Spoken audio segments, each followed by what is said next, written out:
Sorry दोस्तों, video बीच में बंद हो गया था किसी रीज़न की वजह से। तो ये दवा जो है ये कैंसर के इलाज के लिए ही बनाई गई है बेसिकली तो, लेकिन इस ये अभी इसको मतलब और उपयोग में लेके देखा गया है, और अभी ये दोस्तों इसके उपयोग में भी सहायक हो रही है कोरोना के इलाज में भी। तो इसलिए कोरोना के इलाज के लिए भी इसे उपयोग में लाया जा रहा है, ठीक है। तो ये अपने शोध पत्र में दोस्तों जो विनय जैन है उन्होंने कैंसर के इलाज के रूप में इस दवा को बनाया था, और जो अब कोविड-19 के इलाज में भी सहयोगी सिद्ध हो रही है। डीआरडीओ और डॉक्टर रेड्डीज लैब की ओर से तैयार की गई यह दवा पानी में घोलकर पीने वाली है, और चीट द चीटर के सिद्धांत पर यह काम करती है। दोस्तों वास्तव में ये जो दवाई है ये पानी में घोलकर पीने की दवाई है। इसे पानी में घोलकर पिया जाता है, पाउडर के जैसे आते हैं, जैसे हम ग्लूकोज पीते हैं ना वैसे ही इसे पानी में घोलकर पीते हैं। और ये दोस्तों एक सिद्धांत पे काम करती है, चीट द चीटर। इस सिद्धांत का नाम आपने कभी सुना है? शायद बहुत कम लोगों ने सुना होगा, क्योंकि बेसिक नॉर्मल हम ये सिद्धांत नहीं पढ़ते हैं, है ना। लेकिन अभी दवा की वजह से एक दो तीन बार नाम आ गया इसके पेपर में, तो हमसे हो सकता है मे भी पूछ लिया जाए कि चीट द चीटर सिद्धांत क्या है, मेंस में भी पूछ लिया जाए, और बिकॉज ऑफ इंटरव्यू में चर्चा में रहेगा, क्योंकि अभी ये हाल ही में सुर्खियों में है ना। और हमारे मेंस में भी ऐसे क्वेश्चन दे देते हैं जनरली, है ना। तो चीट द चीटर सिद्धांत क्या है वो हम थोड़ा सा देख लेते हैं दोस्तों। जब भी कोई भी वायरस होता है वो शरीर में प्रवेश करता है, तब यह मानव सेल्स को चीट करते हुए अपने जैसे ढेर सारे वायरस की कॉपी बनाने लगता है। और मतलब अगर कोई वायरस दोस्तों हमारे शरीर में गया, तो हमारी जो एंटी शरीर के अंदर जो सेल्स होते हैं वो उसके खिलाफ एंटीबॉडी बनाने लगती है ना, उसको मारने का काम करती है ना। लेकिन क्या होता है, ये ऑटोमेटिक एक्टिव हो जाती है हमारे शरीर में जो भी है ना। लेकिन क्या करता है, वायरस भी कम चालाक नहीं होता, ये अपने जैसे ढेरों प्रतिलिपि बनाने लगता है एक वायरस, ठीक है। तो अपने जैसे ढेरों वायरस बनाने लगता है, तो हमारी जो सेल्स होती है वो उसको मतलब नहीं कर पाती है काउंटर। तो और इन्हीं मानव सेल्स की प्रोटीन से यह अपनी संख्या में इजाफा करता है। जो हमारे शरीर में सेल्स होती है ना, इनसे ही प्रोटीन लेता है और इनसे ही इजाफा करता है। हमें पता है दोस्तों कि वायरस एक मृत और जीवित चीज के बीच की अवस्था है। ना तो वायरस मृत होता है ना वायरस जीवित होता है। जब तक वायरस बाहर होता है तब तक मृत होता है, और जब वह किसी भी दूसरी चीज के शरीर में प्रवेश कर जाता है तो वह ऑटोमेटिक जीवित हो जाता है और उसी चीज से अपना पोषण ग्रहण करने लगता है। सेम यह हमारे शरीर में भी होता है कि हमारे शरीर में जाता है और हमारे ही शरीर के सेल्स से प्रोटीन लेके खूब सारी अपनी फोटोकॉपीज बनाने लगता है, ठीक है। तो क्या होता है, और इनसे ही और जैसे एक मिनट, इस वायरस सेल को अपनी जैसी कॉपी तैयार करने के लिए ऊर्जा की जरूरत होती है, और 2G दवा कृत्रिम और आभासी ऊर्जा की तरह होती है। अब दोस्तों मतलब ये अपनी जो संख्या में वृद्धि करेगा वायरस, तो उसे ऊर्जा की जरूरत होगी, और ये ऊर्जा लेगा कहाँ से? हमारे ही शरीर के सेल से लेगा, है ना। अब अगर हमने 2DG वाली ये दवाई ले ली है, तो वो उसको आभासी ऊर्जा प्रदान करेगी। वो कैसे? वो इधर देखिए आप, ये जो दवा होती है वो ग्लूकोज को मैच करने के कारण वायरस इस दवा को खाने की कोशिश करता है। उसे चाहिए, वायरस को चाहिए प्रोटीन, है ना, वो हमारे सेल से लेगा। हमने ले ली है 2G दवा, तो वो दवा बिल्कुल ग्लूकोज की तरह ही होगी, तो वायरस को लगेगा कि ये प्रोटीन ही है, और वह इस दवा को खाने की कोशिश करेगा, और वह धोखा खा जाता है, चीट हो जाता है वो अब हमारे द्वारा इस बार, है ना। और इस दवा को वह खा नहीं पाता, और अगर खाएगा नहीं तो उसे एनर्जी नहीं मिलेगी, और एनर्जी नहीं मिलेगी तो वह कमज़ोर हो जाएगा और उसका लोड कम हो जाएगा। मतलब अब वह अपनी संख्या में वृद्धि नहीं कर पाएगा, और वायरस की संख्या जितनी कम होगी वह ऑक्सीजन लेवल उसमें उतना ही कम होगा, ठीक है। तो इस प्रकार यह वायरस काम करता है। तो आपको समझ में आ गया होगा चीट द चीटर सिद्धांत क्या है और किस तरह से काम करता है। मतलब वायरस, कोई भी वायरस हो गया, ना केवल इस बीमारी का बल्कि किसी भी बीमारी का वायरस हो गया, वह हमारे शरीर में जाता है और हमारे ही शरीर के सेल्स के द्वारा प्रोटीन लेकर कई तरह की अपनी कॉपीज का निर्माण करने लगता है, ठीक है। और हमारे ही सेल्स को धोखा देने लगता है, और हमारे सेल उसे काउंटर करने में विफल हो जाती हैं। तो पहले तो वायरस चीट करता था, ठीक है। तो वायरस क्या हो गया? चीटर हो गया, है ना। लेकिन अब हमारे सेल में जब हम 2DG ये दवाई ले लेंगे, तो ये जो दवाई है ये ग्लूकोज की तरह काम करेगी, और वायरस इस ग्लूकोज को खाएगा, है ना, वो प्रोटीन समझ के, और ये ग्लूकोज को खाएगा। लेकिन ये क्या करेगी? उसकी संख्या में वृद्धि नहीं होने देगी। जो वृद्धि वो पहले करता था अब वो नहीं होने देगी, और इससे क्या हो जाएगा? वायरस की शक्ति कमजोर हो जाएगी, उसका लोड कम हो जाएगा, और धीरे धीरे फिर वो खत्म हो जाएगा। खत्म होने की और दवाई तो हम लेते ही रहेंगे। जब संख्या में ही वृद्धि नहीं कर पाएगा तो एक ही वायरस कितने दिन तक चलेगा, है ना। तो बाकी दवाइयाँ उसे मार ही देंगी। इस तरह ये जो दवाई है वह चीट द चीटर के सिद्धांत पे काम करती है, ठीक है। अब दोस्तों A76 ये पहले भी चर्चा में था, जब हमने इंटरव्यू दिया था तभी भी ये चर्चा में था, और अब ये फिर से इसके बारे में न्यूज़ आई है, तो आपके लिए बेहतर है क्योंकि ज्योग्राफी में से ऐसे क्वेश्चन आ जाते हैं। तो सबसे पहले तो कल जो मैंने मैप बनाया था सेम वैसा ही एक बार मैप बना देती हूँ। ये हमारा उत्तरी अमेरिका और ये दक्षिणी अमेरिका, ठीक है। ये है यूरोप, ये यूरोप मान लीजिए, और इधर अपना प्यारा सा भारत है, और ये है अफ्रीका, मतलब ऐसा अफ्रीका है, ये है ऑस्ट्रेलिया, ठीक है। अब मैंने क्या बताया था कल, आप सबको पता ही होगा, ये वाला तो है आर्कटिक महासागर, ठीक है, और ये जो नीचे वाला है अंटार्कटिका महासागर है। आज हम बात कर रहे हैं इस अंटार्कटिका महासागर की। ये जो नीचे नीचे फैला हुआ ना अंटार्कटिका महासागर, इनमें भी दोस्तों कई छोटे छोटे से महासागर बनाए हुए हैं, जैसे भागों में बांटे हुए हैं कि इसको कुछ नाम दे दिया, इसको कुछ नाम दे दिया। तो इसके ही एक पार्ट का नाम है वेडल महासागर, ठीक है, वेडल समुद्र है, इसके ही एक पार्ट का नाम, किसका, इस अंटार्कटिका वाले ही एक पार्ट का नाम, ठीक है। तो दोस्तों ये अंटार्कटिका और आर्कटिक महासागर है, ये वास्तव में पानी थोड़ी है, पानी तो यहाँ पे बहुत कम है, यहाँ पे बर्फ ही बर्फ है ना मोस्टली, तो ठीक है। तो अंटार्कटिका महासागर है जो, तो जो A76 है वो वास्तव में है क्या, यह है अंटार्कटिका जो महाद्वीप है हमारा, जो अंटार्कटिका महाद्वीप है, ठीक है। तो उससे एक बर्फ का टुकड़ा अलग हो गया, ये वाला है दोस्तों अंटार्कटिका महासागर। इससे क्या हो गया कि एक बहुत बड़ा बर्फ का टुकड़ा, ये वाला एक बहुत बड़ा बर्फ का टुकड़ा जो आज तक कभी इतना बड़ा, अगर इनसे कोई बर्फ का टुकड़ा अलग होता है तो उसे क्या कहते हैं, ग्लेशियर कहते हैं, ग्लेशियर मतलब हिमखंड कहते हैं, ठीक है। तो आज तक कोई भी इतना बड़ा बर्फ का टुकड़ा टूटा नहीं था। इनसे अक्सर टूटते रहते हैं बर्फ के टुकड़े, आप सबको पता ही होगा, लेकिन इतना बड़ा नहीं टूटा था। यह बहुत बड़ा बर्फ का टुकड़ा है जो अभी इससे टूटकर अलग हुआ है, तो इसे नाम दिया गया है A76, ठीक है। तो ये विशाल हिमखंड है जो वेडल समुद्र में तैर रहा है, और इसका जो आगे का भाग है, मतलब ये वाला जैसे अंटार्कटिका है, ये वाला अंटार्कटिका, और ये आगे का भाग है, यहाँ पे क्योंकि गर्मी आ जाती है इधर की तरफ से ना, तो यहाँ पे थोड़ा थोड़ा समुद्र है, तो जो वेडल समुद्र है यहाँ पे उसके अंदर तैर रहा है ये वाला टुकड़ा अभी। तो कुछ वैज्ञानिक तो बोल रहे हैं कि जलवायु परिवर्तन के कारण यह टूटा है इतना बड़ा टुकड़ा, कि जलवायु परिवर्तन के कारण क्या होता है, गर्मी ज़्यादा हो जाती है, और गर्मी ज़्यादा हो जाती है तो हिमखंड टूटने लगते हैं। जबकि कुछ इसे कह रहे हैं कि इसकी अवधि पूरी हो गई थी इसलिए ये टूटा है, कि भाई बूढ़ा हो गया था, ये टूटने का टाइम आ गया था इसलिए टूटा है। एक्चुअल रीज़न किसी को नहीं पता। तो ये दोस्तों हमारे लिए इम्पोर्टेंट है कि ये विश्व का सबसे बड़ा हिमखंड है, जिसका आकार लगभग 4320 वर्ग किलोमीटर है। इस हिमखंड से समुद्र तल का जल स्तर जो है बढ़ सकता है, और जल स्तर बढ़ेगा तो क्या होगा, जो द्वीपीय क्षेत्र होते हैं उसमें बाढ़ आने की संभावना हो जाती है। क्योंकि आप सोचिए 4000 किलोमीटर की कोई भूमि अगर तैर कर आ रही है, हमारा जो गोवा है ना वो पता है कितना, 3271, मतलब एग्जैक्ट नहीं बता रही, लेकिन 3000 के आसपास है हमारे गोवा का क्षेत्रफल। आप सोचो गोवा से भी, गोवा मतलब कितना बड़ा शहर है, उससे भी बड़ा 4320, उससे भी बड़ा एक पूरा का पूरा स्थल तैर रहा है। तो वो जहाँ भी जाएगा ऑफकोर्स पानी का जल स्तर तो बढ़ाएगा ना, तो इससे क्या होता है कि जो तटीय क्षेत्र होते हैं, द्वीपीय देश होते हैं, उनके डूबने की संभावना बढ़ जाती है।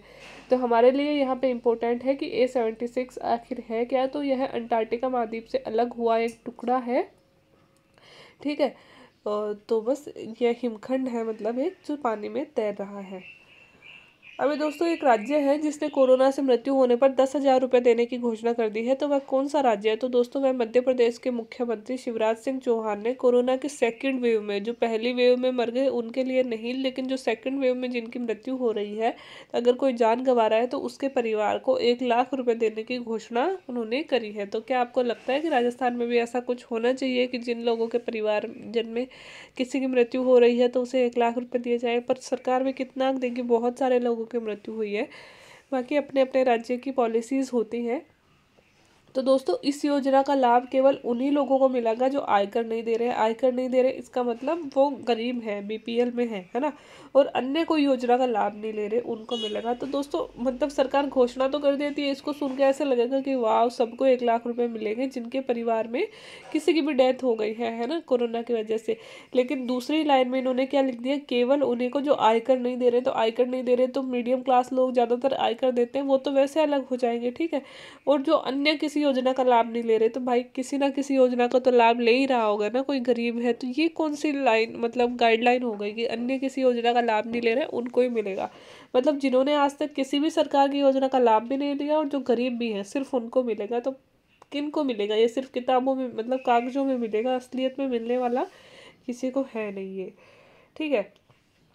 एक दोस्तों चर्चा नर नारी, है ना, तो आप नर और नारी को देख के क्या समझ रहे हो कि ये क्या चीज हो सकती है ना? तो हमें लगेगा कि आदमी और पुरुष, मतलब पुरुष और महिला का जो पर्यायवाची है वो है, लेकिन एक्चुअल में दोस्तों ऐसा क्वेश्चन साइंस में पूछ लिए जाते हैं बायोलॉजी से, है ना, जैसे कि हमारे चलती है ऐसे क्वेश्चन करंट से जो रिलेटेड होते हैं, और बीजों की किस्म तो बहुत पूछी जाती है। तो दोस्तों यह भी एक नई प्रकार की बीज की किस्म, धान की मतलब चावल की किस्म बनाई गई थी, है ना। तो दोस्तों ये छत्तीसगढ़ के भिलाई जिले के धमधा ब्लॉक है वहाँ का, वहाँ के 40 गांव के लगभग 250 किसानों को बीज उत्पादन करने वाली कंपनी का नाम है बायर सीड प्रोडक्शन। तो बायर सीड प्रोडक्शन ने लगभग 250 किसानों को यह किस्म दी और उनको बोला कि आप ये बीज अपने अपने खेतों में उगाइए। ठीक है, मतलब पहली बार प्रयोग हो रहा था, एक किस्म विकसित की गई। सबसे पहले हमारे लिए जरूरी है कि यह है क्या, तो दोस्तों यह एक चावल की किस्म है। किसने बनाई है? बायर सीड प्रोडक्शन ने बनाई है। कहाँ उपयोग की गई है? छत्तीसगढ़ के भिलाई में, धमधा ब्लॉक में, या फिर छत्तीसगढ़ भिलाई याद रख लोगे वो भी बहुत है। ठीक है, इनको बोने के लिए दी गई। अब दोस्तों हुआ क्या कि ठीक है, ऐसे तो बहुत सारी किस्मों के साइंटिफिक प्रयोग होते रहते हैं। अब ये किस्म उग भी गई, चावल भी अच्छे हुए, इसके बालियां भी आ गई, लेकिन क्या हो, जब कटाई करने की बारी आई तो देखा कि बालियों में ना गेहूं गेहूं नहीं, चावल नहीं गिर रहे हैं, मतलब चावल आ ही नहीं रहे हैं। बालियां आ गई लेकिन उसमें चावल के दाने नहीं बन रहे हैं। और यह एक दो पौधों में नहीं, सारे ही पौधों में, मतलब 250 किसान जिनके पास में कितनी सारी भूमि होगी, वो सारी उनकी जो रबी की खरीफ है पूरी तरह से बर्बाद हो गई। ठीक है। तो वास्तव में तो अब पेपर में तो मुद्दा ये आया था कि भाई अब इसका बीमा कौन देगा, इंश्योरेंस कौन देगा? जो ये बायर सीड प्रोडक्शन है ये तो अपना पल्लू बचा के भाग रही है, इधर उधर छुपती फिर रही है, और वो किसान बेचारे रो रहे हैं। तो यहाँ पे मतलब ये बात की गई थी कि भाई किसी को तो जिम्मेदारी लेनी पड़ेगी ना, ऐसे थोड़ी आप किसानों को प्रयोग करने के लिए दे सकते हो, है ना। तो न्यूज़ तो वो थी, बट हमारे लिए इंपॉर्टेंट हो जाते हैं पेपर में इतना ही आ जाएगा, नर नारी निम्न में से किससे रिलेटेड है। तो हमारे लिए ऐसी चीज़ें बहुत इंपॉर्टेंट हो जाती है, प्री के लिए खासकर। तो दोस्तों एक नई ही पहल, मतलब नया ही प्रयोग ये किया गया था। वास्तव में नर और नारी धान की दो किस्में हैं। ठीक है, और बीज बुआई के लिए दिए गए नर को एक कतार में, और फिर 3 से 4 कतार में लगाया गया था नारी को। ऐसे थी दोस्तों, दो तरह की किस्में दी गई थी, जिसमें एक कतार में यहाँ तो नर लगा दिया, फिर 3-4 कतार बनाई, इसमें नारी लगा दी, फिर एक कतार बनाई, नर लगा दिया, फिर 3-4 बनाई, नारी लगा दिया। इस तरह से इनको बोना था। ठीक है, और किसानों ने वैसे ही बोया। ठीक है। फिर जब इनके धान के प्रजनन, धान के गर्भ धारण का जब समय आता है, वो मतलब जैसे मानव में सारी प्रक्रियाएं होती है दोस्तों, आपको पता है पौधे में भी वैसे ही सारी प्रक्रियाएं होती हैं। ठीक है। तो जब इनके गर्भ का समय आया तो प्रजनन की जो प्रक्रिया अपनाई गई, और 15 दिन तक प्रतिदिन नर और नारी धान को रस्सी के सहारे मिलाते हैं, और इस मजदूरी का भुगतान भी किसान को ही करना पड़ता है। तो ऐसी फसल मतलब मैंने तो सुनी नहीं है, मे भी पहले भी ऐसी होती हो, लेकिन इस बार मतलब पहली बार ही मैंने पढ़ी है कि जो नर और नारी किस्में हैं, जब उनके गर्भ धारण का और प्रजनन का समय आता है तो रस्सी के सहारे मजदूर ले जाते हैं और फिर रस्सियों के सहारे उनको मिलाते हैं। ठीक है। तो दोस्तों ये एक और मतलब एक नया काम हो गया ना खेती में। पहले मतलब हमारे जनरली इधर तो ऐसा नहीं होता, राजस्थान में तो मैंने सुना भी नहीं ऐसा होता होगा। तो बिकॉज ऑफ ये नई तरह की किस्में बनाई गई है, तो इसमें नई तरह का कुछ प्रयोग किया गया था। तो इस चीज़ में भी तो मजदूरी लगी होगी किसानों की, भाई किसके पास कितने कितने खेत होते हैं, तो वो ये सारे काम अकेले थोड़ी कर सकते हो, कितनी मेहनत लगती है, कितनी मजदूरी लगती है, उनके भी पैसे देने पड़ते हैं। तो वो सारे काम भी किसानों ने करवाए, उसके लिए भी उनको पैसे नहीं दिए गए। अब वो किसान बेचारे रो रहे हैं कि हमें करना क्या है, क्योंकि ये जो फसल है, ये जो किस्म है, ये पूरी तरह से गलत साबित हुई, मतलब इससे बीज ही नहीं बन रहे हैं, इसमें फसल बन ही नहीं रही है।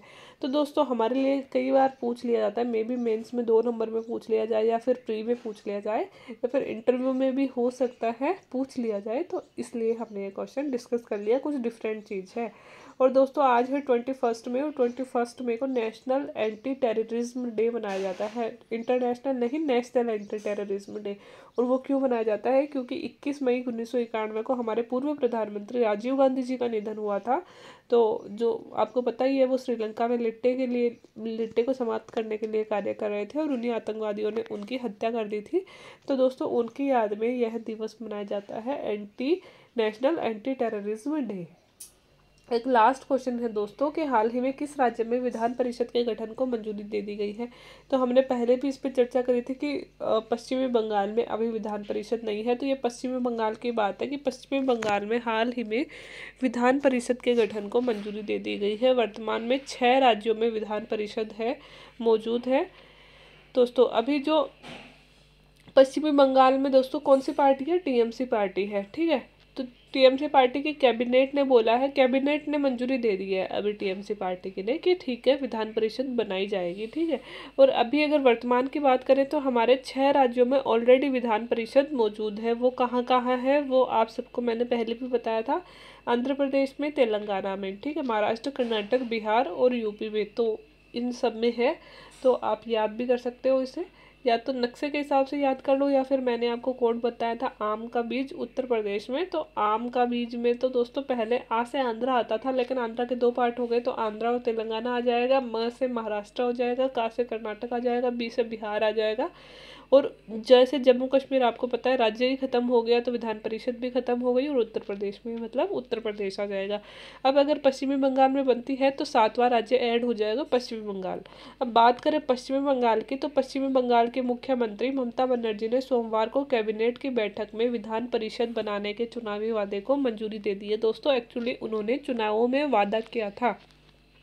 तो अब आप सोच रहे होंगे कि चुनाव में ऐसे क्या जरूरत पड़ गई कि उन्हें विधान परिषद बनाने का वादा करना पड़ा। दोस्तों उन्होंने ना पार्टी की टिकट देते समय उनके कई सारे बुजुर्ग विधायक थे जिनको उन्होंने पार्टी की टिकट नहीं दी थी, और उनसे उन्होंने वादा किया था कि आप चिंता मत करो, चुनाव जीतने के बाद में मैं विधान परिषद का निर्माण करूंगी और वहाँ पे आपको उधर से विधान परिषद में आपको मैं ले आऊँगी, है ना। तो दोस्तों वही वादा उन्होंने अब निभाया है, और उनकी कैबिनेट ने अभी मंजूरी दे दी है विधान परिषद के गठन को। अब इसे राज्यपाल के पास मंजूरी के लिए भेजा जाएगा, और उसके पश्चात विधानसभा से पारित करवाकर राज्य सरकार यह प्रस्ताव संसद की स्वीकृति के लिए केंद्र सरकार के पास भेजेगी। तो दोस्तों आप सबको पता है प्रक्रिया क्या होती है। सबसे पहले तो टीएमसी की कैबिनेट ने मंजूरी दे दी है, कैबिनेट की मंजूरी के पश्चात अब यह भेजा जाएगा राज्यपाल के पास। राज्यपाल कौन है, पश्चिम बंगाल के जगदीप धनखड़ साहब, तो उनके पास में भेजा जाएगा। अगर वो मंजूरी दे देते हैं तो फिर जो राज्य की विधानसभा है उससे स्वीकृत करवाया जाएगा, और अगर विधानसभा स्वीकृति दे देती है तो फिर कहाँ भेजा जाएगा, केंद्र सरकार के पास में भेजा जाएगा, और फिर केंद्र सरकार संसद अगर इसे परमिशन दे देती है तो विधान परिषद बन जाएगी। तो 5 दशक के बाद बंगाल में फिर से विधान परिषद का गठन किया जाएगा। इसका मतलब क्या हुआ कि मतलब पहले भी कभी ना कभी पश्चिमी बंगाल में विधान परिषद हुआ करती थी। ऐसा नहीं है कि विधान परिषद पश्चिमी बंगाल में पहली बार बन रही है, जी हाँ, पहले भी पश्चिम बंगाल में विधान परिषद थी। तो दोस्तों विधान परिषद के निर्माण और गठन की प्रक्रिया कौन से अनुच्छेद में दी गई है, 169 में दी गई है, ठीक है। विधान परिषद का निर्माण और उत्साधन की प्रक्रिया 169 में दी गई है।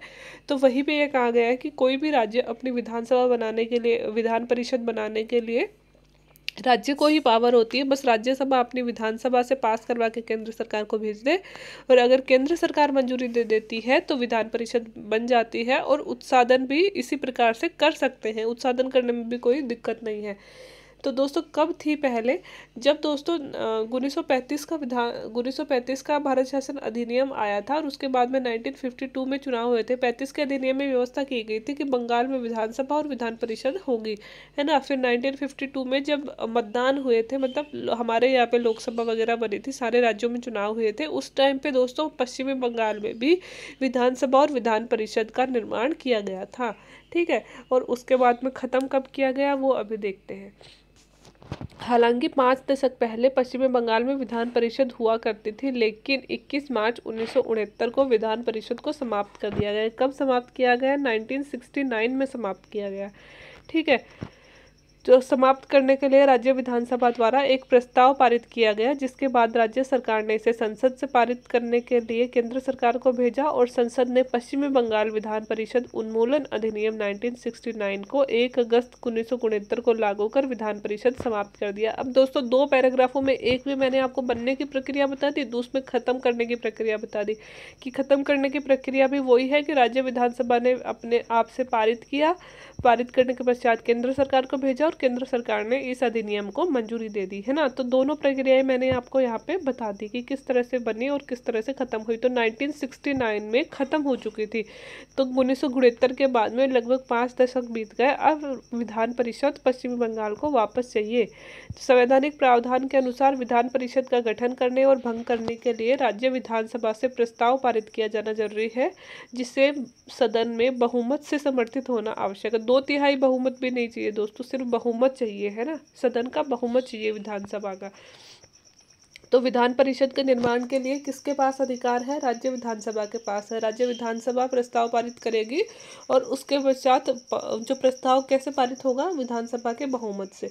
तो दोस्तों आप ऐसे सोच रहे हो कि मैंने तो कैबिनेट का नाम लिया, तो सबसे पहले तो कैबिनेट ही डिसाइड करेगी ना किसी भी राज्य की, क्योंकि सारा काम तो कैबिनेट ही करती है। तो कैबिनेट ने आपस में बात कर ली और उन्होंने निर्णय कर लिया है कि हाँ हमें विधानसभा चाहिए, विधान परिषद चाहिए, और अब ये विधानसभा में पेश किया जाएगा। विधानसभा जैसे ही मंजूरी दे देगी फिर केंद्र सरकार के पास भेजा जाएगा। इसके साथ ही संसद के दोनों सदनों में विधान परिषद के गठन का प्रस्ताव बहुमत से पारित होना जरूरी है। दोस्तों संसद में भी सिर्फ साधारण बहुमत से ही पारित होता है, लेकिन दोनों सदनों, संसद का नाम ही दोनों सदन हो गए ना संसद के नाम से ही, लोकसभा भी और राज्यसभा भी। इस तरह से ममता बनर्जी विधान परिषद के गठन का दांव चलकर अब उसे केंद्र की मोदी सरकार के पाले में डालेगी। ऐसे में केंद्र सरकार इसे स्वीकृति नहीं देती है तो ममता बनर्जी सरकार इसे मुद्दा बना सकती है। दोस्तों यहाँ पे देखो जरूरत है कि केंद्र सरकार इसने तो अपनी राज्यसभा से ये पास करवा देगी, है ना, अपनी विधानसभा से, क्योंकि इसके पास में तो बहुमत है ही। वो मतलब ममता बनर्जी के पास में तो बहुमत है ही, तो उसे जोर आएगा नहीं करवाने में। अब यह सारी चीज़ें किस पे डाल देगी? ये डाल देगी संसद पे। अब अगर संसद इसे पास नहीं करती है तो फिर ये क्या करेगी? हंगामा क्रिएट करेंगे। मतलब हर राजनीतिक पार्टी ऐसे ही तो करती है, और वैसे भी केंद्र और जो टीएमसी है उसमें तो तनातनी चलती ही रहती है। तो अगर केंद्र इसे पास नहीं करती है तो इसमें प्रॉब्लम हो जाएगी और फिर से एक मुद्दा दोनों सरकारों के बीच में आके अटक जाएगा, है ना। लेकिन वो तो आके देखते हैं क्या होता है। वैसे आगे आर्टिकल्स में ऐसे भी लिखा गया था कि केंद्र सरकार इसे पास कर देगी, बिकॉज केंद्र सरकार भी चाहती है कि उसके कुछ जो विधायक हैं वो वहाँ की राज्य विधान परिषद में रहे। तो अगर विधान परिषद बनती है तो सिर्फ थोड़ी टीएमसी के ही विधायक उसमें बैठेंगे, है ना, भाजपा के भी तो बैठेंगे ना कई सारे। तो दोनों ही पार्टियों को फायदा होने वाला है। तो ऐसे लग रहा था कि नकारने की संभावना बहुत कम है, जहाँ तक चांसेस है केंद्र सरकार हाँ कर देगी। बाकी दोस्तों दोनों ही पार्टी टक्कर गई है, भाजपा भी और टीएमसी भी। आपने देखा ये जो पश्चिम बंगाल के चुनाव में। बाकी हम आगे देख लेंगे क्या होता है। तो यहाँ पे ना सिर्फ हमारा करंट अफेयर कंप्लीट हो गया, ये क्वेश्चन इतना बड़ा बनाने का मेरा यही था कि मैं आपको समझा सकूँ विधान परिषद और कैसे बनती है और कैसे ख़त्म होती है। तो दोनों चीज़ें हमने यहाँ पे समझ ली। तो इस तरह से हमारे पॉलिटी का भी एक टॉपिक कंप्लीट हुआ है। और आप अगर आपके पास में लक्ष्मीकांत है या कोई भी चीज़ जिससे आप पढ़ते हो तो एक बार फिर से विधान परिषद की पूरी प्रक्रिया देख लीजिएगा, कैसे बनती है, कैसे ख़त्म होती है, कौन से अनुच्छेद में दिया गया है, और उसके जो सदस्य होते हैं वो किस किस तरह से निर्वाचित होते हैं। ये सारी चीज़ें एक बार अध्ययन कर लीजिएगा, क्योंकि ऐसी चीज़ों से हम जब आस पड़ोस के टॉपिक इनसे पढ़ते रहते हैं तो हमारी स्टडी बहुत सॉलिड होती जाती है। फिर अलग से हमें ऐसे नहीं होगा कि किसी ने हमसे विधान परिषद पूछ लिया तो हम कहेंगे अरे यार पॉलिटी तो पढ़े हुए ही बहुत दिन हो गए। ऐसे नहीं है। अगर करंट में टॉपिक आया तो तुरंत बुक उठा के एक बार देख लिया, क्योंकि करंट में हमने सारी चीज़ें पढ़ी हैं, तो वो वाला मैटर भी ऑटोमेटिक अपने याद हो जाएगा। तो ये थे दोस्तों आज के करंट अफेयर्स। उम्मीद है आपको अच्छे लगे होंगे। अगर अच्छे लगे हो तो please like share and subscribe my channel. Thank you so much.